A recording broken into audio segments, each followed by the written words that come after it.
Namaste, everyone. A Namaste. very warm welcome to today's Yes Talk. The title of today's session is Surrendering to the Grace of Mother Divine. Our guest speaker is Ananta Das Maharaj, who is the Mahant of Sathya Shaktidhaam Ashram in Kashi, India. He first met his guru, Jagat Guru Sai Ma, in 2009 while studying at the University of Texas at Austin.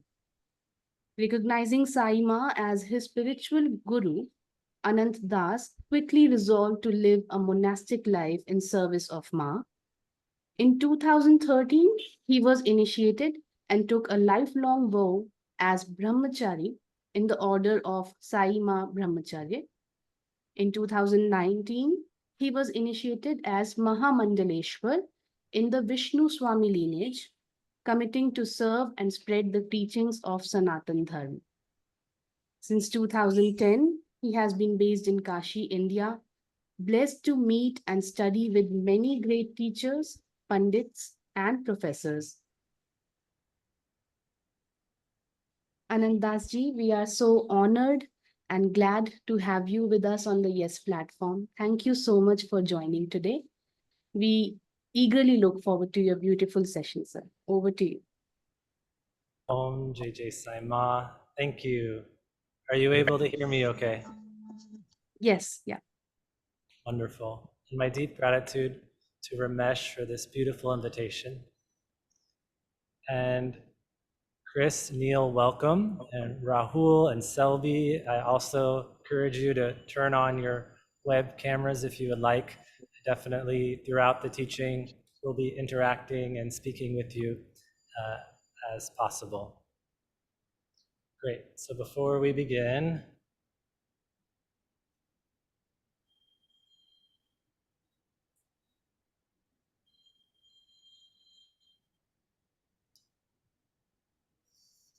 Om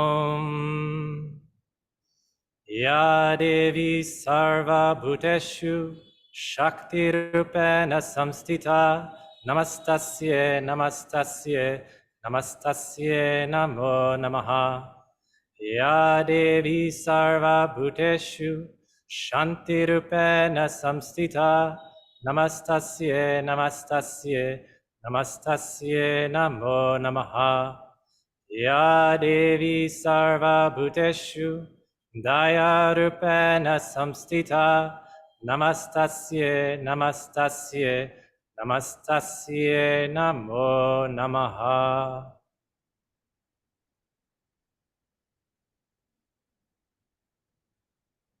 I honor and welcome the Mother Divine within each of us. And I honor and pay my gratitude to the Mother and Sri Aurobindo for their blessings, their Shakti, their wisdom, for thus allowing us all to be together today.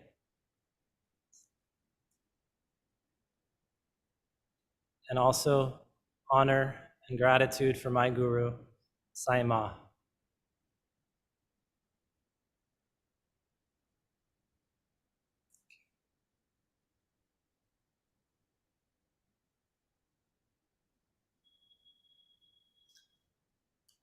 Wonderful, wonderful, wonderful.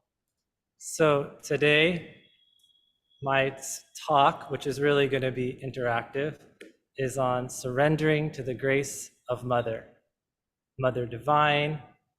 In our tradition, we call Ma consciousness, right? That consciousness that exists throughout creation, that is that unconditional love, that grace, that light of Mother. So this will very much be experiential in inviting and welcoming and allowing that grace to come and enter each of us, as well as practical of how to proceed along the path. So in creating today's lecture, I have two main inspirations. The first is Sri Aurobindo and the Mother and specifically Sri Aurobindo's writing on the mother, which is just so succinct and clear and powerful. I have it right here on inviting and welcoming the mother. I really encourage anyone who, after hearing my speech, is interested to read this book and keep it with you. Yes, beautiful. And then the second inspiration is here, my Guru Saima, who I consider to be an embodiment of Mother Divine. And it's been such an honor and unique privilege to be able to study directly with Saima and to be able to see and experience a being expressing and embodying this love on earth. So it's a unique combination that brings us all here today.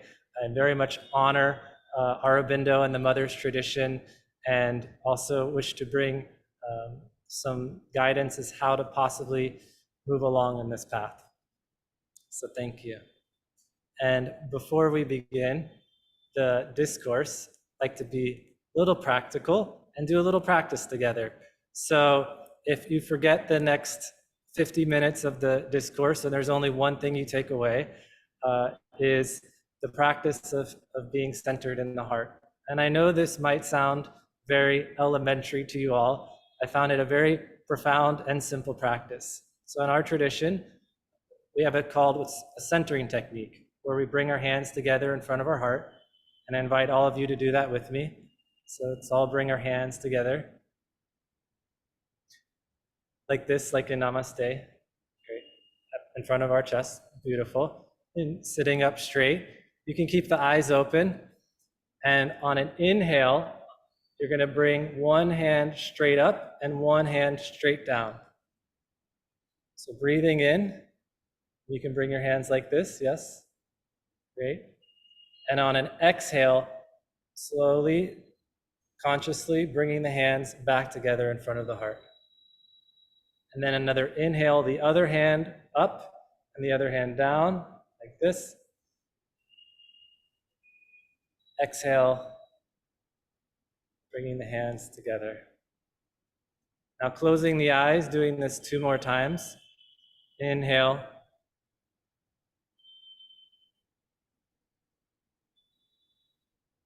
Exhale. Inhale. And exhale. Now keep the eyes closed and lower the hands, release the hands, let the hands rest on the knees. And with your eyes closed, continuing a conscious breath in and out.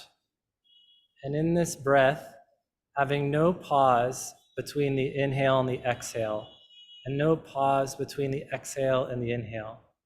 So a continuous movement of the breath, in and out, and in and out. Now experiencing that movement of the breath, focus on the center of the chest, the heart area, and feeling consciously that movement of energy in the chest area, in the heart.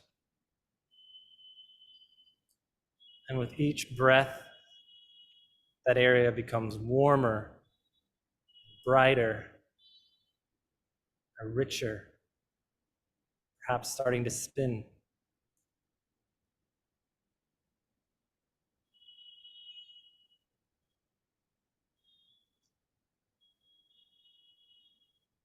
And now take a breath in and hold this breath in. Breathe out, relax. Relaxing the entire body.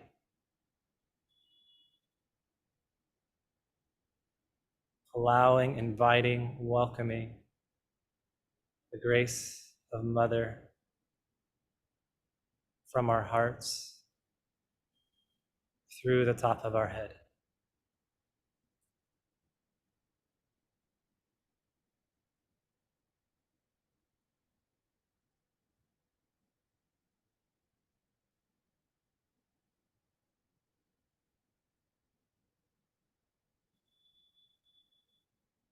and gently opening the eyes.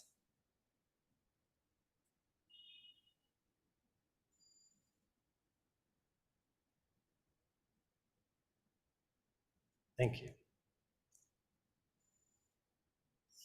So now let's begin our academic studies of it, as we'll say, and we'll start at the largest macro meaning, and by the end of the class we'll be here in our bodies, very present and practical on how to surrender to the grace of Mother Divine.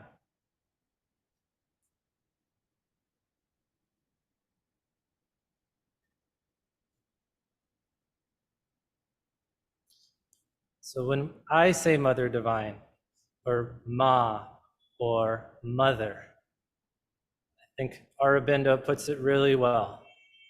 The one whom we adore as the Mother is the divine conscious force that dominates all existence. That consciousness, right, from starting from the source of creation, source of that bindu, emerges Divine Mother, that consciousness that permeates all of creation. Chose this flower to represent that, us emerging from source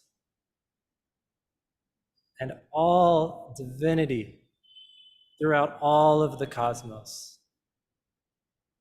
That energy and consciousness that knows we're all one. That energy that is love, no matter what. That is light, no matter what. This high, high, high vibration that doesn't see any difference between you or me, or this object or that object. The supreme consciousness of Mother Divine. And in your heart, taking a breath and feel and access that knowingness of this energy and allowing and welcoming that. And allow and welcome the love of Mother Divine, that quality of not human love, of divine love. Love that's an energy without words, that we know and we feel.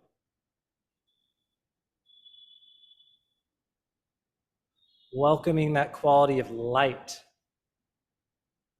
that exists throughout, that is an aspect of the Divine Mother.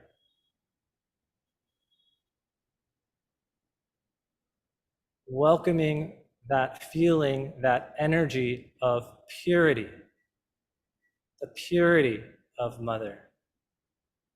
Feeling that, welcoming that.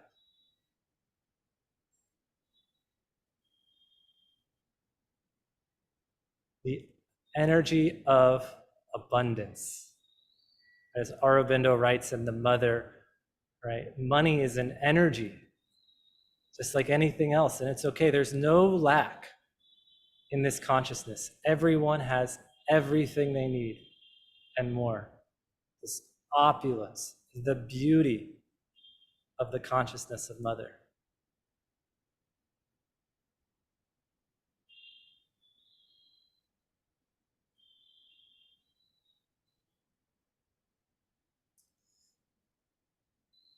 So when I describe the Mother, I mean that high, high, high, high consciousness that we can all aspire to, that we can all aspire to elevate from our consciousness higher and higher and higher and higher, and one day merging and becoming that. So if we're going to surrender to the grace of Mother, I want to be sure what Mother we're talking about, that divine consciousness of Mother.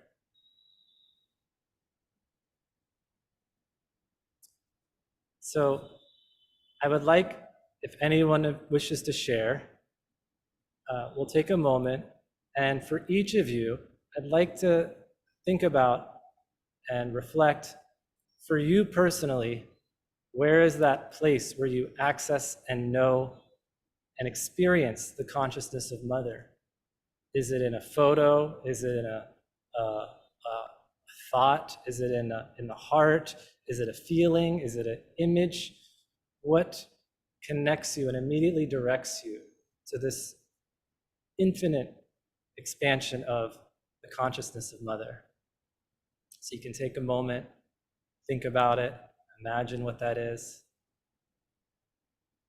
And if any you would like to share, please feel free to unmute your mic and just share.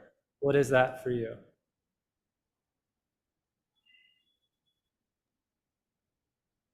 Let me tell about myself. I study now Sri Aurobindo and the Mother for about 20 years. And from the beginning, it was the photo of the Mother that I used. But lately, it is coming into me like I read the book of the Mother, like the Adya Shakti coming down. So that is at the moment in myself, the energy of the Mother that I use. Say. Beautiful. Yes, I heard you say you started with the photo of the Mother and now it's feeling the Adi Shakti energy entering you. Yeah, from above.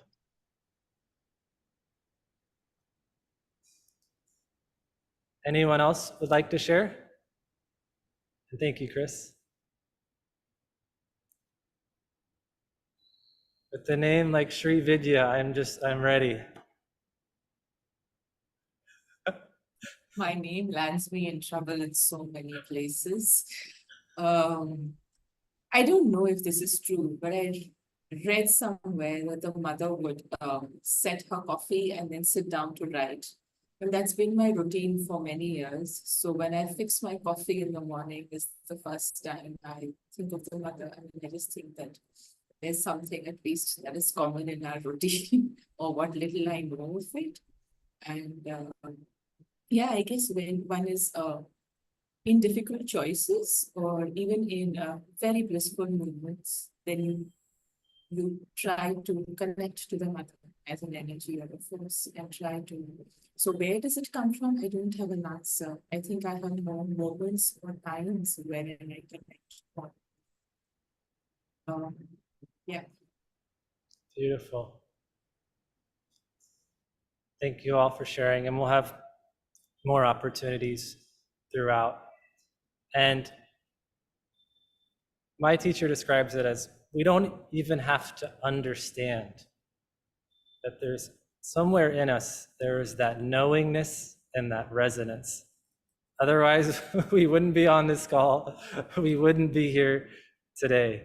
So somewhere deep in us, there is that resonant, whether we're in a male body or female body, it doesn't matter, right? That's that one cosmic energy of Mother. Thank you.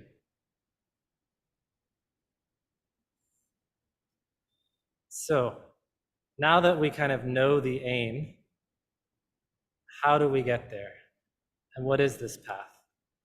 So in my tradition, the way we speak about it, and I mentioned it earlier, is in the elevation of consciousness. Meaning there's a divine consciousness, that's the Mother, that's that oneness consciousness. And then each of us have our own consciousness. Consciousness is an energy, but another way to look at it is kind of our energy field is another way of, similar way of expressing it. Each of us has a different energy with its own qualities and vibrations and frequencies. A very simple way is to imagine that the consciousness of Mother is of a high frequency, right? Super refined, high consciousness, high vibration. And our consciousness is probably somewhere lower. And each person is at a different place of where they are as far as their consciousness resonating with the consciousness of Mother. And I describe our path as the evolution of our consciousness, the raising of our consciousness closer and closer and closer, until one day they become one. So that's the path of the development of our consciousness. And Aurobindo and the Bhakti path, especially those devoted to Mother Divine, speak of it as just surrendering to the grace. And as Aurobindo writes in The Mother, it's not so simple. In some ways it is. It's as simple as saying, I allow, yes, please, I welcome you, and to think with our mind. And at the same time, it can be challenging, because when we let the light in, when we turn on the switch and we begin to look in our awareness at who we are, what are our beliefs, thoughts, feelings, patterns, behaviors, right? As Aurobindo says, we start to see the falsehood, start to see some of the darkness that prevents that full descent of the grace into our being. So that's the path ahead that we can walk. And in order to avoid being so theoretical and in the mind about it, one of the first practices I really invite us to use is imagination. Imagination not as in make-believe, but using the power of the mind to be able to see what's possible and be able to not only guide ourselves there, but enter into that.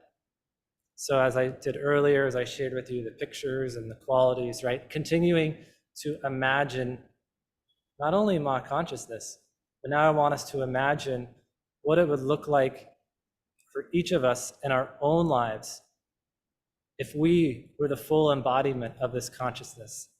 So with your eyes open, because this is a day-to-day thing, just start to imagine what your life would look like if you, in this moment, fully realized, I am the Divine Mother. How would you speak? How would you move? What would be your work? What would the quality of your relationships look like? How would your physical body be? How would you nourish your body?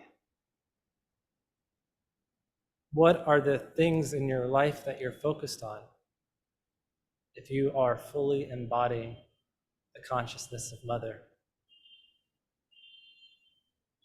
And to make it more real,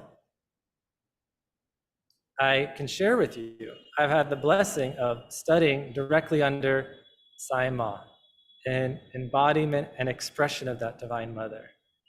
And so what does that look like? What is that in person? What is the experience of that? Well, the first thing that everyone experiences is that feeling of being unconditionally loved. Right? There's something so clear in the quality of the Divine Mother of this unconditional love.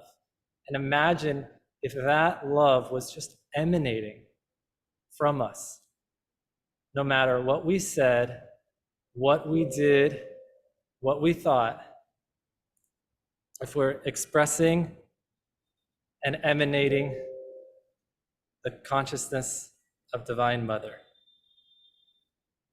Please excuse me. So that's the first quality, is embodying unconditional love fully, such as that someone walks in the room, they know they're loved. Another is grace and beauty. So as you can see, Sai Ma, I don't think you could guess the age of Sai Ma. It's larger than what you're thinking.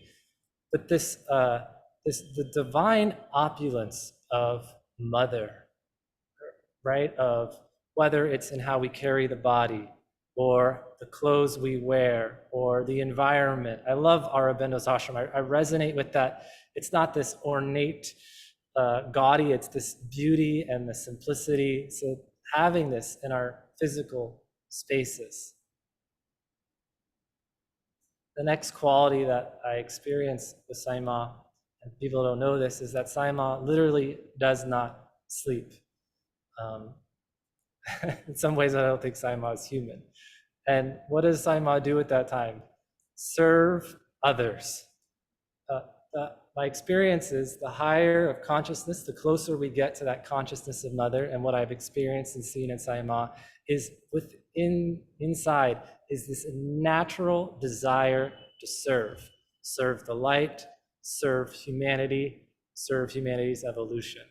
This desire within to serve that gets expressed in every day and every moment. So I'm sharing this because how we surrender to the grace, how we focus on it and move can look different for each of us. As Aurobindo writes so brilliantly, it's a moment to moment to moment decision, whether when we're cooking, we're cleaning, we're driving, I don't know, people drive a lot here in India, or walking, at any moment is bringing those qualities. And as we do those practices, our consciousness raises and raises and raises. Great.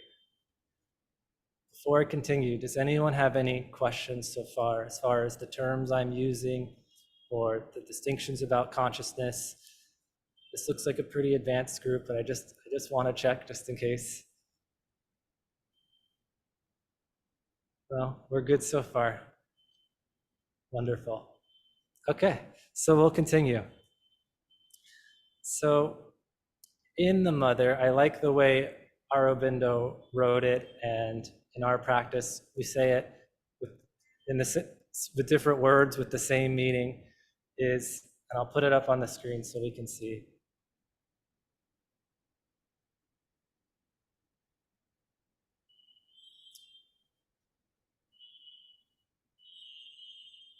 He talks about the sadhaka, practicing the sadhana, what's required. And there's 3 things that are required, 3 actions we could even say. Aspiration, which I'll go into each of these more. Rejection, which in our tradition we don't use as much, say more releasing, transmuting, dropping. Rejection, like rejection of the falsehood. And surrender, that complete surrender.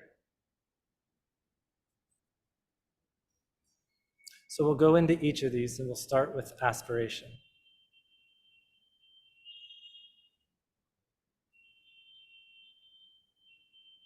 Aurobindo writes, one thing that's required, the one thing that's required is a fixed and unfailing aspiration that calls from below and a supreme grace from above that answers. A fixed and unfailing aspiration.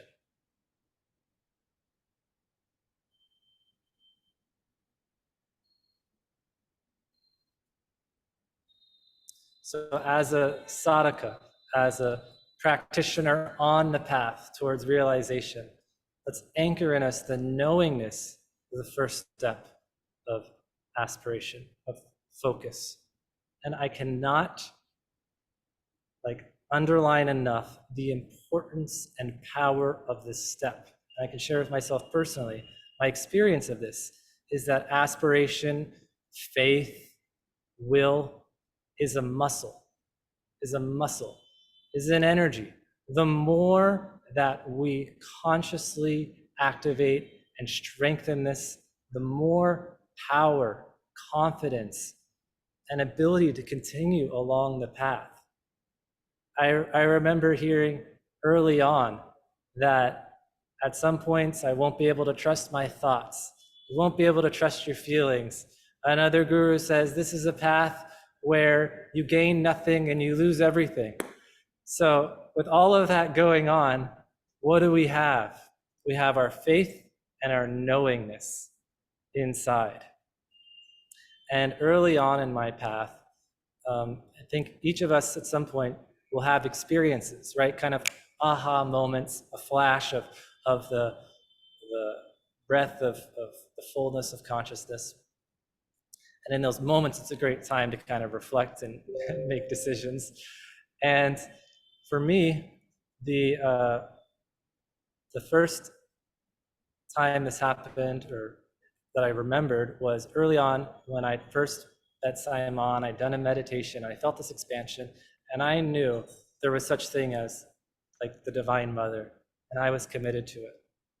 And I remember at that moment saying to myself and making this decision that I decide that this is my truth, that I know that I'm feeling, not the feeling of it, but like more the knowingness of it, this is truth.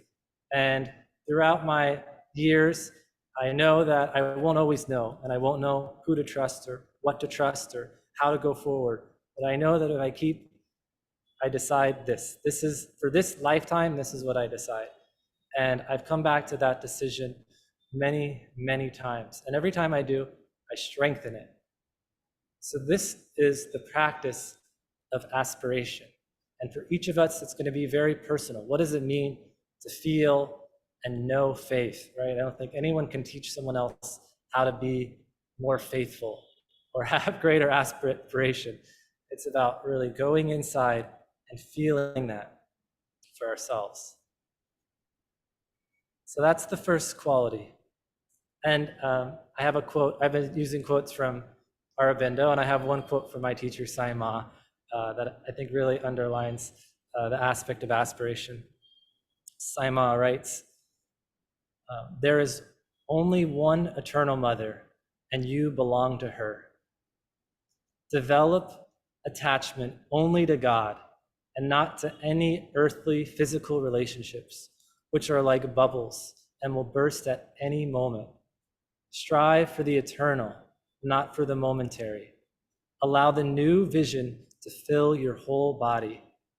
A life without realization is futile. And I've heard Sai Ma say time and time again, one attachment is good, that attachment to the divine, to God, in this case, attachment to Mother Divine. Be so attached that we'll get there. And that is that aspiration and that faith.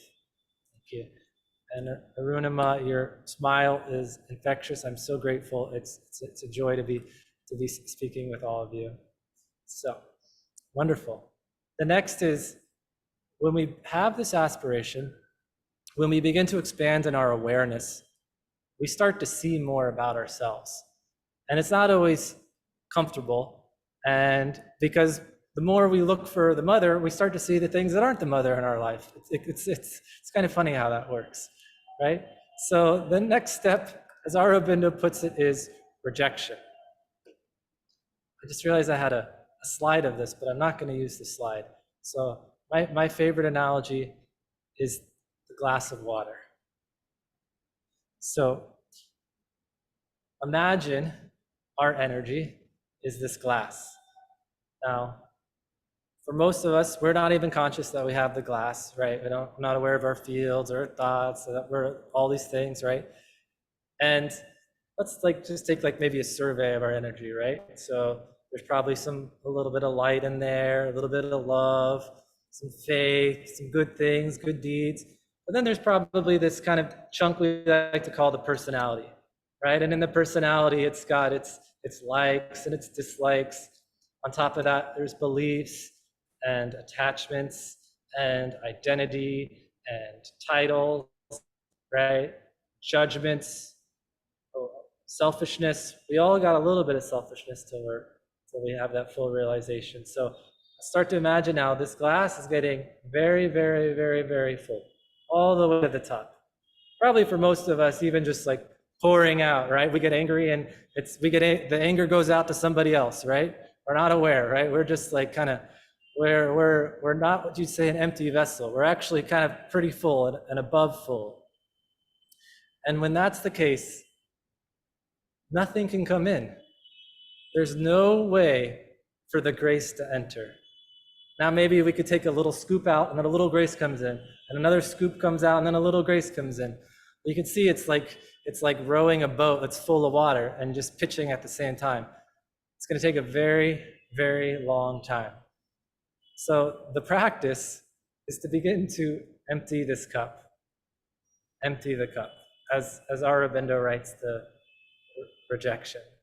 The rejecting of our false beliefs, our attachments, right? Creating this space is one way of putting it, to allow for something else. And then if our glass is, let's say even here, imagine all of the grace that can just pour in without any work. It's just allowing the grace to come. You'll often hear in writings, poetry, Sanatana Dharma, like being empty like a flute, right? Like letting the divine music play you, right? So this is the same analogy, but as a bottle.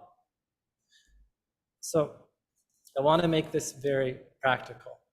We're clear on aspiration. We know we can choose that and decide that again and again and again every moment. But what is this practice of rejection, or I would say of releasing, of transforming? How do we do that? Where does that come up? Well, I'll name a few common ones. We could spend a whole class on this. And we do. We spend whole weekend workshops.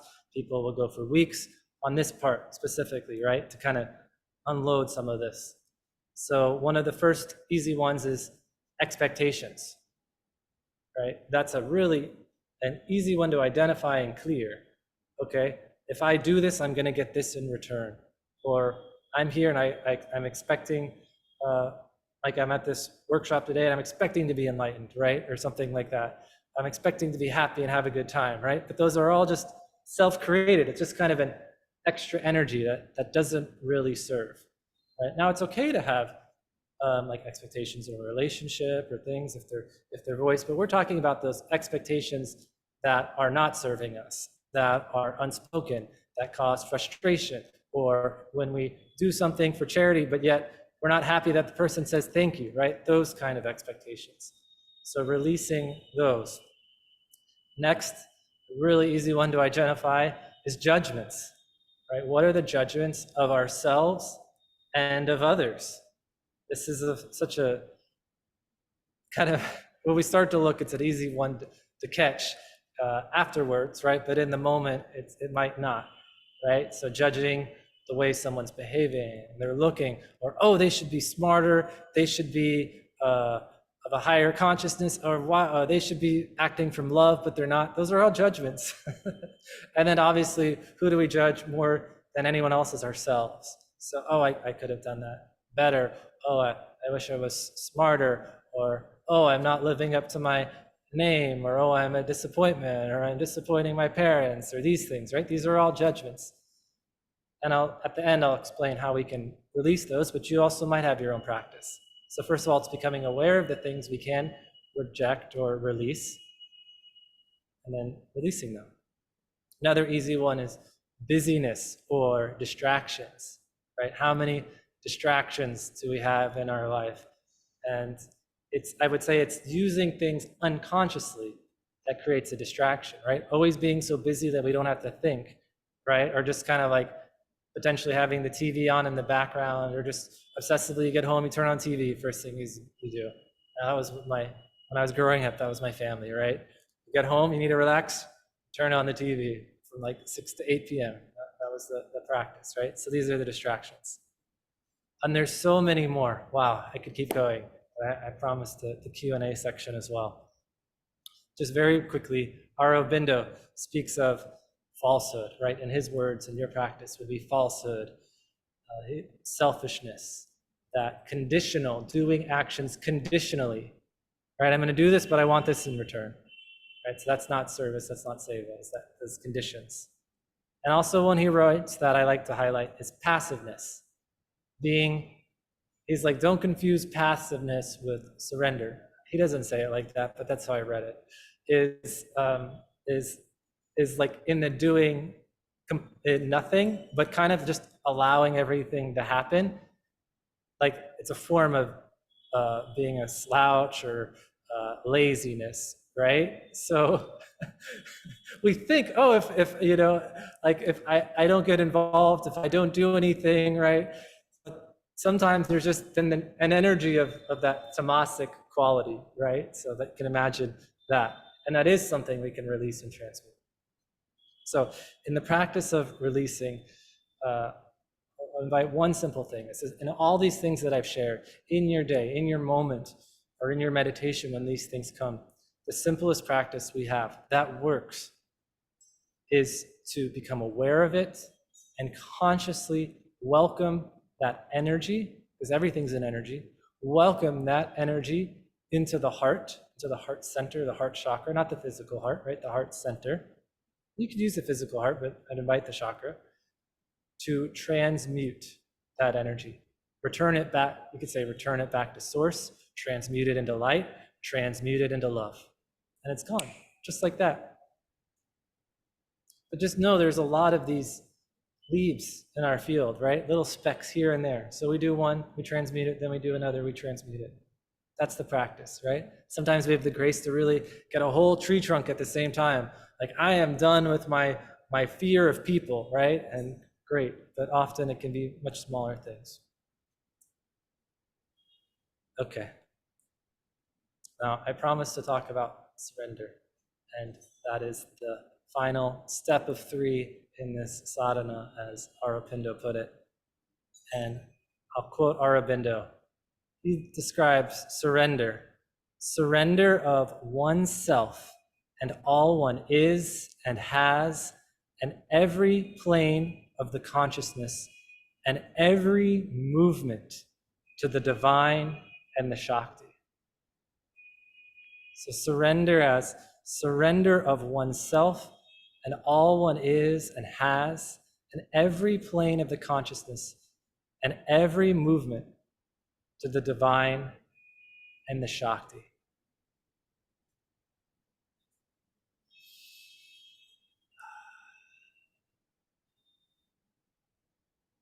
Just take that in for a moment. Allow the energy of those words.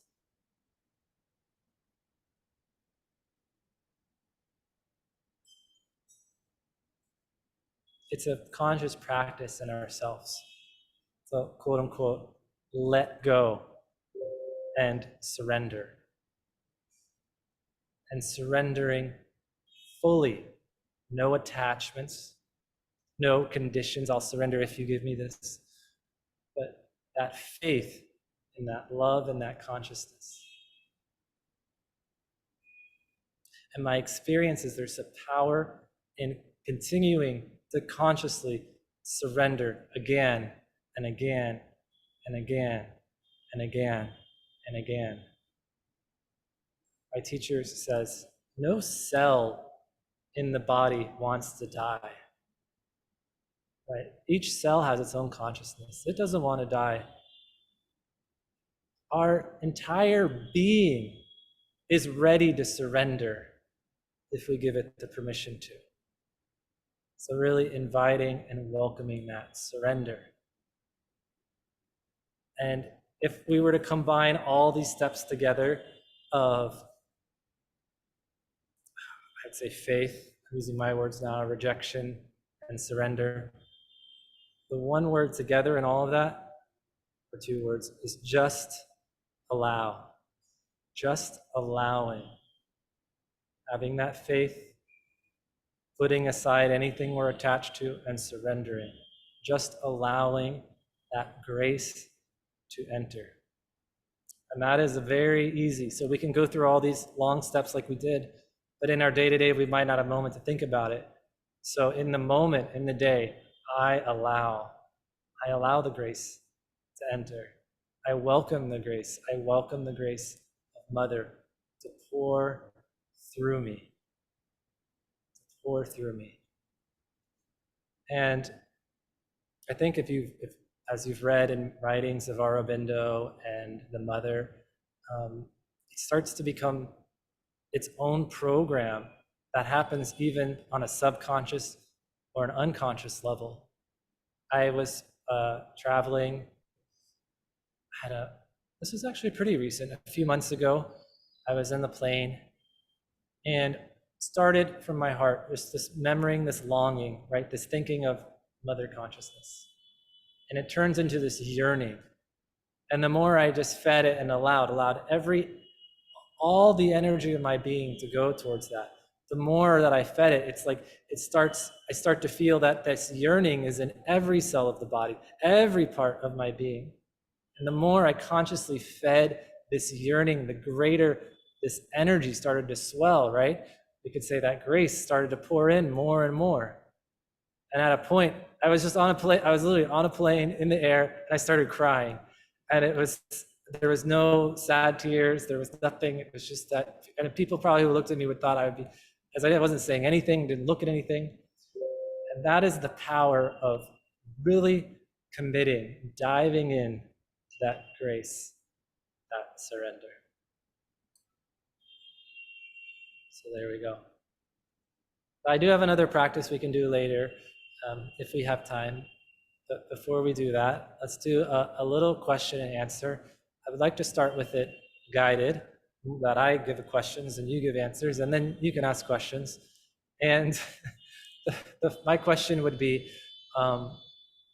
is what awareness, like what one awareness, and you can answer this for yourself internally first, is like, what awareness is coming to you in our conversation and in our teaching today? What new distinction or remembrance? I wouldn't say anything's maybe probably new, but what are we conscious of now that maybe we had forgotten? And the second part of that, and you could also be deciding this right now, is based on these awarenesses, where my consciousness is right now in this moment. Is there any actions, anything practical, either that I'll do one time or as a practice in my day, that I will start to do to either welcome, to surrender, to strengthen my faith? What is for you, I'd love to hear, potentially one or two practices. So just take a moment to think about that for each of you. Yeah, feel free to write it down. In fact, I'd invite you to write it down if you have pen and paper.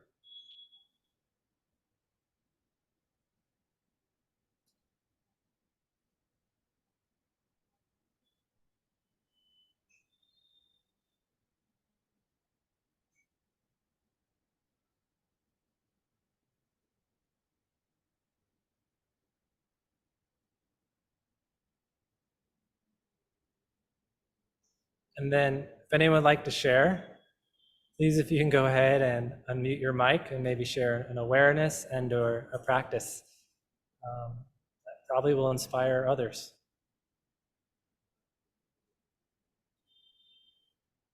I'd like to share an experience.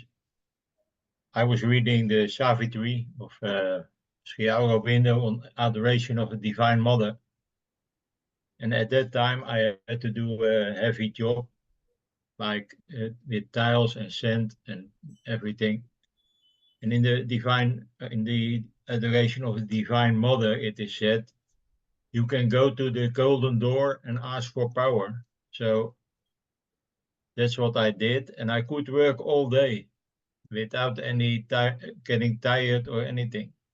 And that was amazing to me that works like that. And so that's what I did. And to your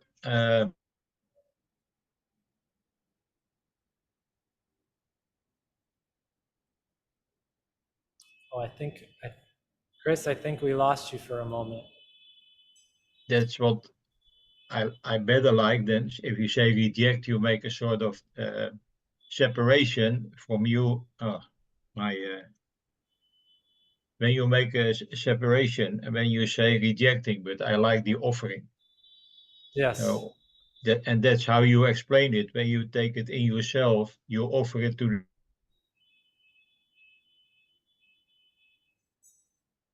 Yes. Yes, your internet was a little choppy for me. It might be my internet. But what I heard is, first of all, calling on the strength of Mother, right? And like, I didn't talk about it so much today, but that's the Durga, right? There's that justice and power that is endless, right? Uh-huh. And then the second aspect you said about kind of offering, right, and transmuting energies in ourself. Yeah, and I agree. Maybe back then that languaging, but today, yeah, I don't as much resonate with the word reject as more of allowing and welcoming, right? Everything, right? Because it is, we've created it. So there's also this responsibility. This is mine. I've created this and I welcome this. And now I turn it into light. Because I go from the idea that everything is divine. So also everything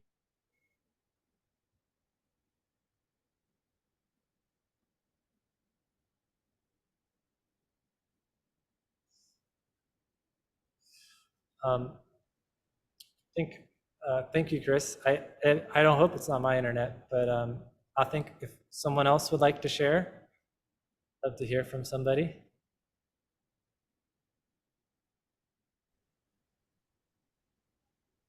Neil, yes. Hi. Hi. Thanks ever so much. Yeah, it's Neil from a rather chilly United Kingdom here. I have my hat on today. It's unusual cold weather for this time of the year. Thanks ever so much for the sadhana, and it's not so much a sharing, but I want to sort of segue into a question, if I may. Sure. So I found the talk really thought-provoking, and I was thinking about the call from below and the sustained recurrent energy to continue to be a vehicle for that call, and the surrender required to perceive the response. And first question you asked of us was how is it easiest for one to receive that energy? Sorry, I'm paraphrasing, but that was more or less the question. And I found a very recurrent issue in my spiritual life is that I find it incredibly difficult to sustain that disposition when I'm not in an ashram or a monastery, and particularly when I'm not in a monastery or an ashram in India. So that's a wonderful excuse to come to India lots and lots of times. It would be ideal for me if I could somehow sustain that disposition when I'm in my other home in the United Kingdom.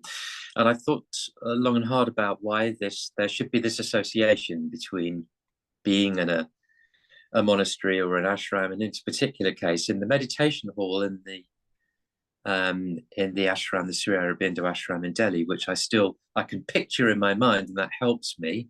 But there's nothing actually like being in that room. The far pillar, I can, it's quite specific.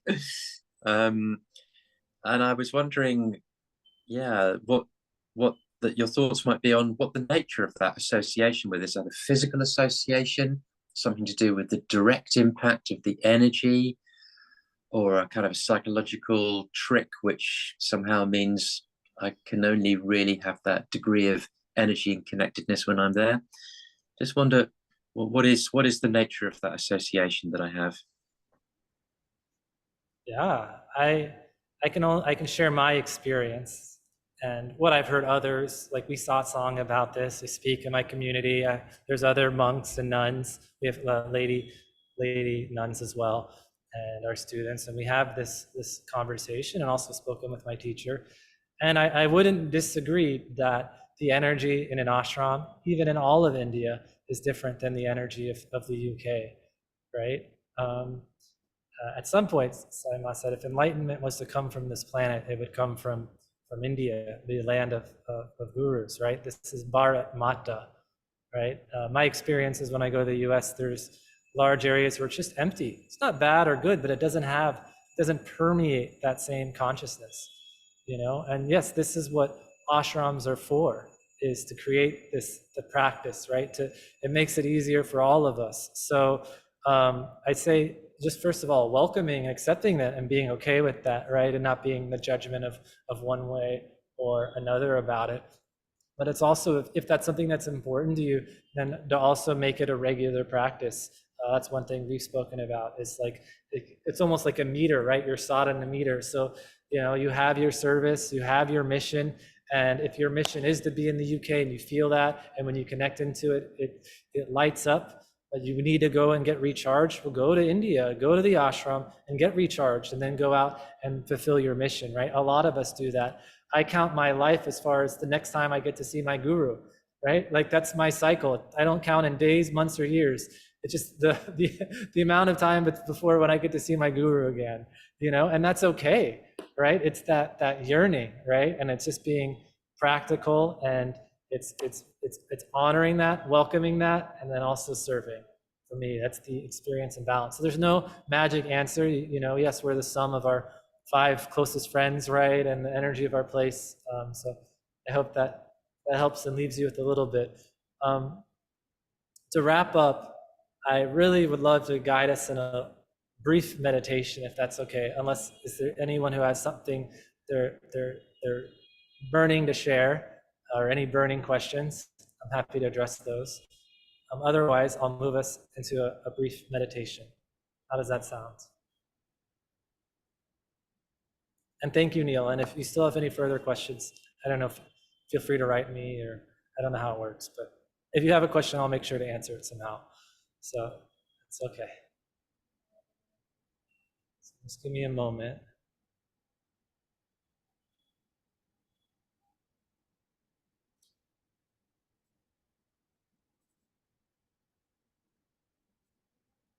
Now, first, I like to start these practices with our eyes open in the everyday moment, because this is often how much time we have to practice, right? Is, first of all, welcome and invite the light of Mother in. Feeling, breathing that light into the body.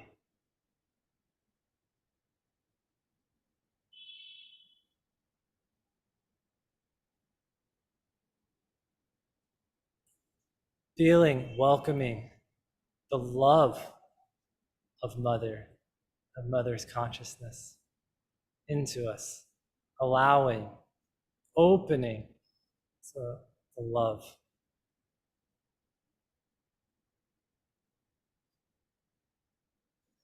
Feeling held by the cosmic Mother, her abundance, opulence, Mother Nature, the stars, the cosmos, feeling, seeing all of that as Mother.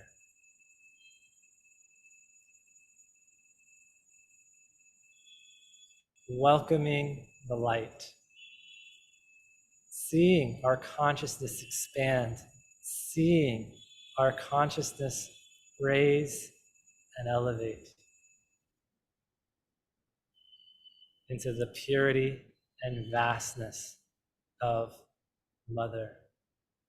Take a moment, close your eyes, allow the body to be still, and take a breath in, a powerful breath in. I welcome, I honor you, Mother. Yes, enter my being, my system. Emanate from my heart. May my thoughts, my actions, my feelings, may every aspect of my being be infused with you, Mother. Anchor your divine energy in me. Activate that energy in me, in my life. I am yours. I welcome. I allow.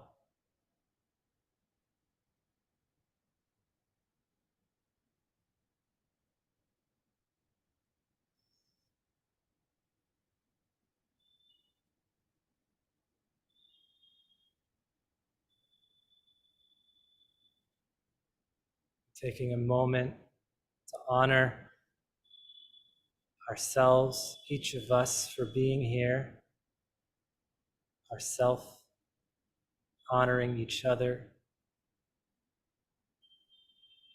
with that love and that gratitude filling us for the rest of our day.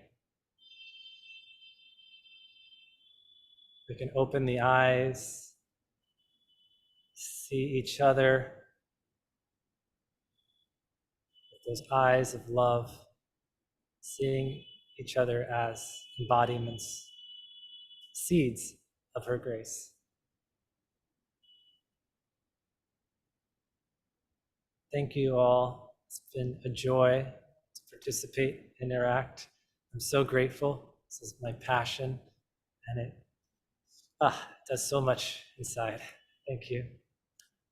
Om Jai Saima.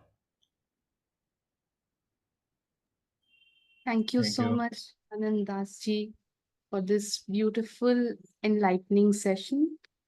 There was such great learnings and beautiful takeaways that we can use to work on ourselves. Thank you so much. We are really grateful for this session. Thank you. We'll check with the participants if they still have some questions or anyone wants to share something.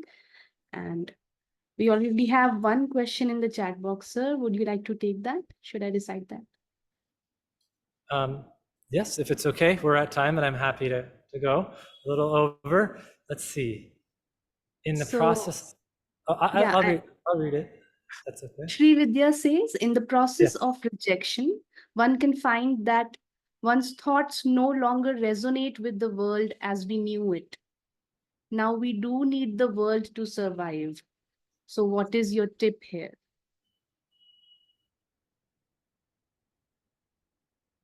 Yeah,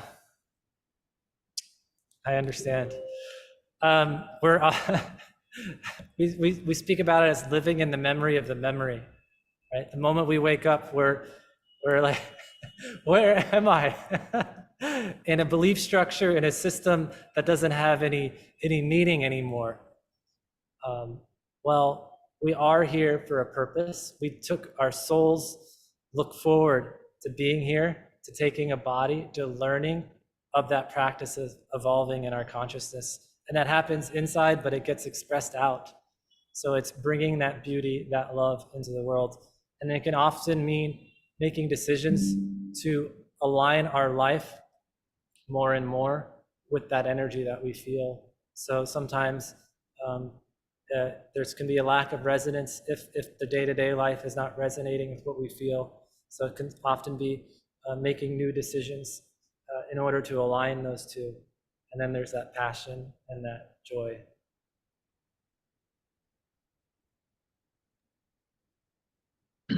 I have a question. In the book of the Mother, there is said, I am the essence of your being. So how can you explain that? For me, it means that everything I am is made by the Mother out of, say, some divine energy. But that is a thought which for the Western world is a bit funny. So I like to know what you think about it. Yeah, so the seed is there in every cell, in every aspect. There's the seed of our divinity, and through free will and through being on this planet, you could say the Maya, right? The illusion. We've forgotten who we are, and we've made decisions of separation, right? Of energies that are not from oneness consciousness, and that's actually why we have age, why we die. Is otherwise we would just stay in this forgetfulness forever. So we come, we learn a little bit, we leave, we go, our soul remembers who we are, we come back in the body. It's this process again and again and again. So the forgetfulness is part of it. But knowing that those seeds, that essence is in us, we can release that. So we can release that from our cells, from our DNA, into our being. You know, we can activate that into our consciousness. So it's there, right? Like we're enlightened. It's just covered with layers. There's nothing we need to gain. It's all there. It's just covered. Would you say that also the layers are made of the divine energy? Everything. They all come from it. I wouldn't say they carry the same consciousness of it. No, okay, that's correct. Okay. Yeah. Thank you. Thank you. Yeah, absolutely. Wonderful. I love that question. I love your questions. All my work that I do is translating the books of Sri Aurobindo and the Mother to Dutch. Took me already 20 years from now, so it's a lot of work, but still good to come into the the meditation and the feeling and everything. Thank you. Arunima, any more questions? I don't think so, sir. We have any questions, but I would request Dr. Bijlani, sir, to share his thoughts, please.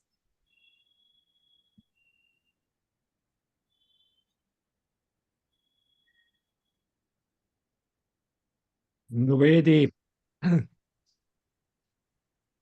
love in the eyes of the Saima and her gracious and loving smile, and Ananta Das Ji's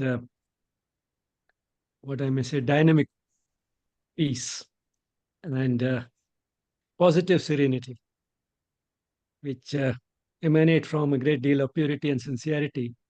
The way all this put together today has transported us into an experience of the infinite. If you don't feel like diluting it with any finite words.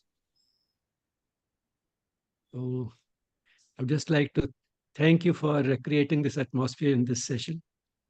And I'm sure one would feel like, even those of us who attended this session would feel like watching the recording again and again, especially for the practices that you've introduced. Because although spirituality should permeate every aspect of our life, to make it more and more of a constant experience to see the divine in everything, in everyone, and be guided by that unseen hand of the divine in all our actions.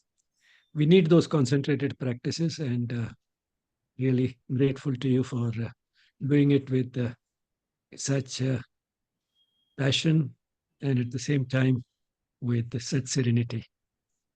Thank you again. We hope to have you again on this platform. Thank you, Rameshji. So moved by your words and your so much gratitude. Thank you, sir. Before closing, I would like to inform the participants that the recording of today's session and all Yes Talks are published on our YouTube channel, Yes Spirituality. And you can visit the channel for extensive content on yoga, education, spirituality, and related subjects like self-help, psychology, and wellness. And we are present on the social media platforms also. Please do visit us there. Thanks once again, Anandas ji. We are really grateful for this session today. Thank you for sharing your valuable time with all of us. Thanks again. Participants, thank you for being with us today. We'll close today's session now with a moment of peaceful silence. Namaste. Thank you.